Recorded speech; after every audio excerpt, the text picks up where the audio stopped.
So there's a whole bunch of content on the Chaos Gods, the major ruinous powers, but surprisingly, there are also lesser ruinous powers in the form of independent demons or the ones which do not really owe their full allegiance to any one of the four powers.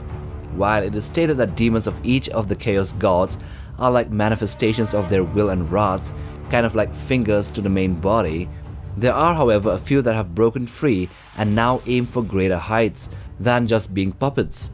There are 5 great independent demons that vary in their own motives and goals, but with the main aim to actually becoming as powerful or even more so than Khorne, Slaanesh, Tzeentch and Nurgle, or they just want to avenge their existence on their makers. In a way, each of these entities have a degree of free will, so let's get into it. Number 1 is Isaril. In the eons when only 3 of the great primary powers of Chaos held dominion, long before the birth of Slaanesh, so even though it was stated that the Prince of Pleasure always had been and not been in existence, things can get really messed up in the warp.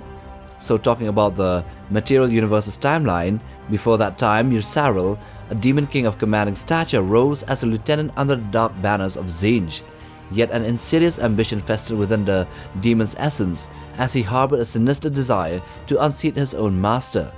The chronicles inscribed within the Malleus Codicium recounts a war of bitter enmity that spanned a staggering 1 billion years. Isaril, driven by an irrepressible hunger for power, waged a relentless campaign against his former master and maker, seeking to usurp the throne of his dark dominion.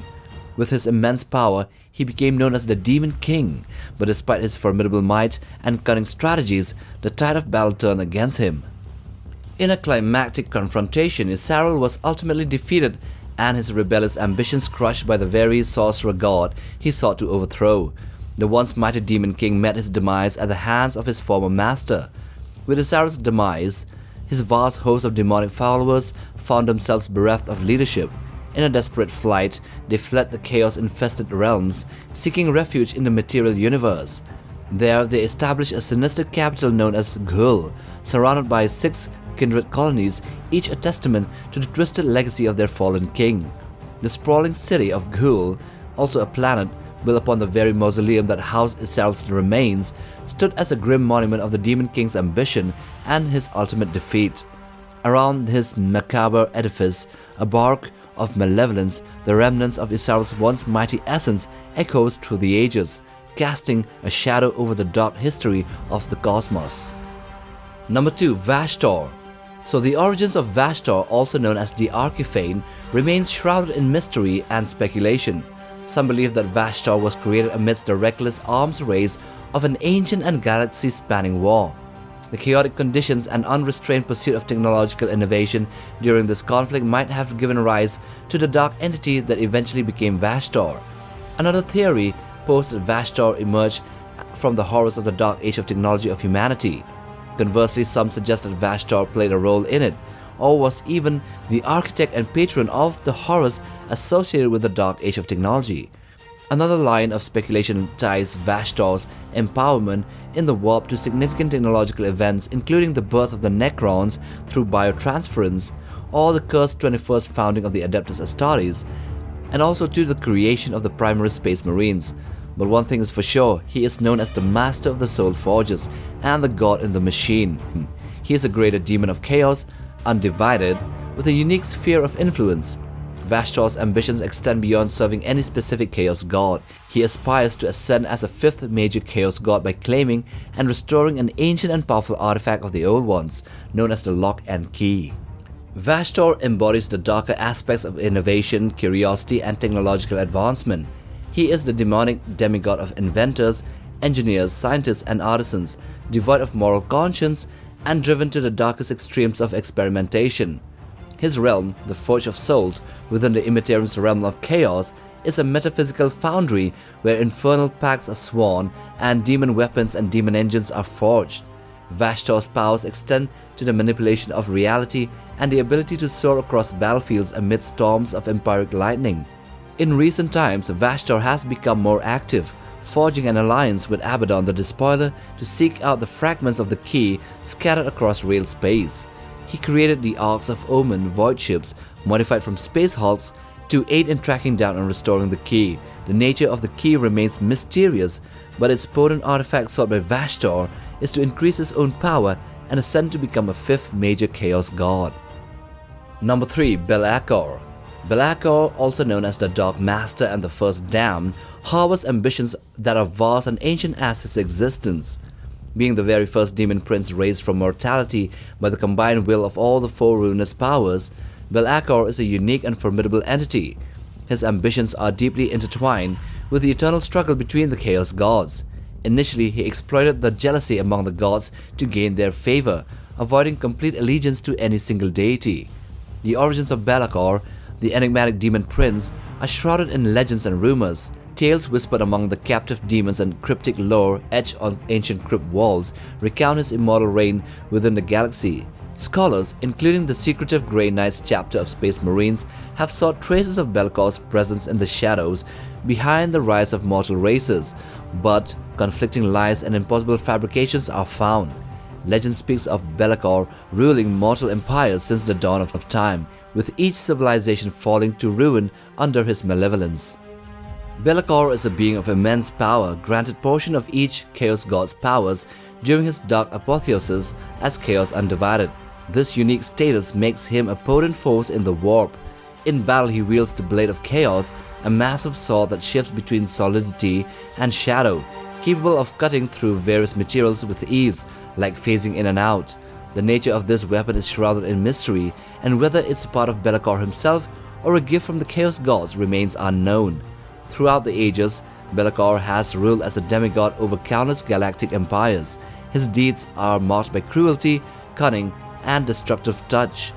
He has been a manipulator of events, pulling strings from the warped shadows to influence the course of history.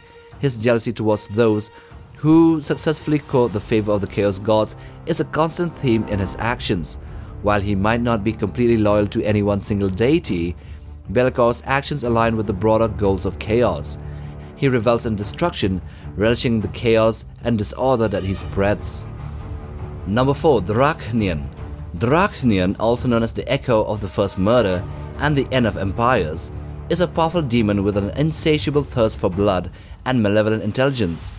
Its ambitions are closely tied to the shedding of blood, and its existence spans epochs entwined with the fate of humankind. Born from the first act of intentional murder among humans, Draan's ambitions are aligned with the Chaos Gods, growing stronger with every life taken by human hands. Draan, initially a free-roaming demon, exhibited the ability to cut through reality with its blade form. Its demon sword form, wielded by Abaddon the Despoiler in the current setting, can alter its appearance, revealing the faces of the souls it had devoured. The demon can sunder the material universe with its edge, cutting through matter effortlessly. In its original form, Draan took keen interest in the Emperor and sought a suitable host for itself during the Great Crusade and the Horus Heresy. Its incorporeal nature, however, allowed it to roam the Eldari webway without taking an organic host. So during the war on the webway, the Emperor, wielding his immense psychic might, held the immaterial enemies at bay to prevent the catastrophic breach and the death of Terra or the destruction of the planet Earth.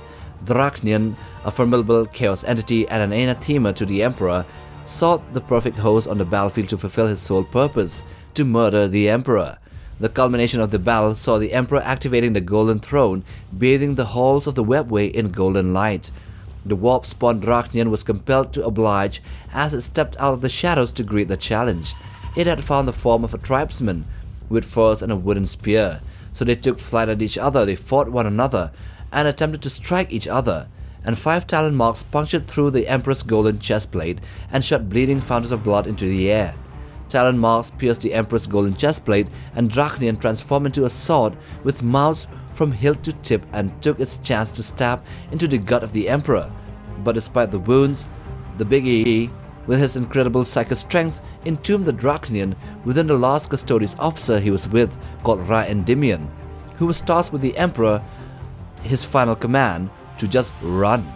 So in short, the Emperor wasn't able to kill or banish the demon, and the demon wasn't able to kill the Emperor as well. And number 5, Scarbran. Okay, so this is kind of controversial with relation to the topic. Anyway, Scarbran, the Exiled One, is a bloodthirster, a greater demon of Khorne, known for his uncontrollable rage. Once Khorne's greatest general, he was banished by his patron god for striking at the blood god himself. But it wasn't the act that drove the banishment. It was an act of cowardice that Scarbran chose to strike from behind. Despite continual loyal service later on, Scarbran remains in exile, unleashing unprecedented bloodshed everywhere he goes. Even the formidable Grey Knights fear him, and only terminal violence can halt his rampage in the Materium. Scarbran played a pivotal role in annihilating the first palace of Slaanesh and also vanquishing Nurgle's formidable greater demon called the Poxviathan. During a fierce confrontation with the most powerful bloodthirster, he acquired his demonic axes, slaughter and carnage, infused with the spirits of his conquered foes. So going back, in an epic set of events, Tzeentch, the Lord of Change, had noticed the demon and fueled Scarbran's hubris into a roaring inferno against his own lord. The Change God's schemes proceeded to alter the threat of the bloodthirster's fate, goading and teasing the demon lord into ever greater acts.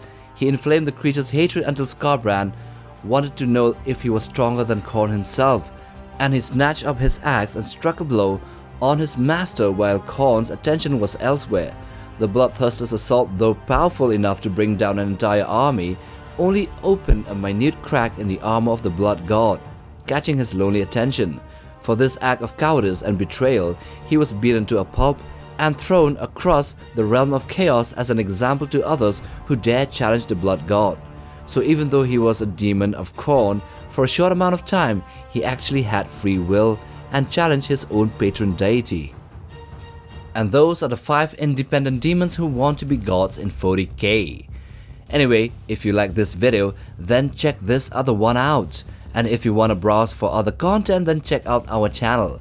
So subscribe and like for support. And yeah, while you're at it, bang on that bell icon for notifications on new video uploads just like this one. Till the next time, take care, boys.